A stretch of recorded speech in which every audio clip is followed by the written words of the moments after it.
Atalia, real. Mamah pulang dulu ke Indonesia ya. Pesan mengharukan diunggah istri Ridwan Kamil, Atalia Praratia lewat akun Instagram pribadinya @atalia.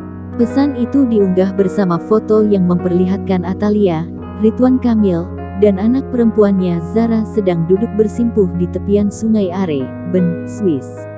Atalia juga menuliskan untuk menitipkan jiwa dan raga Eril untuk dalam penjagaan dan perlindungan terbaik dari pemilik yang sebenarnya, Allah Subhanahu wa Ta'ala.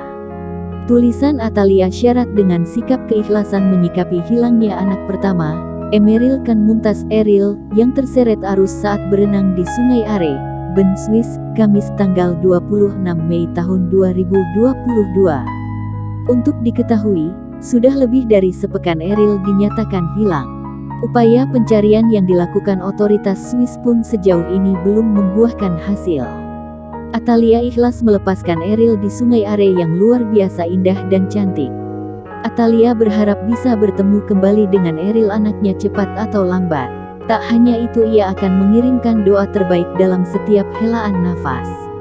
Sontak tulisan Atalia itu mengundang reaksi sedih dari banyak netizen dan artis di Indonesia. Banyak artis centang biru yang mendoakan Atalia dan keluarga untuk kuat dan ikhlas melepaskan Eril.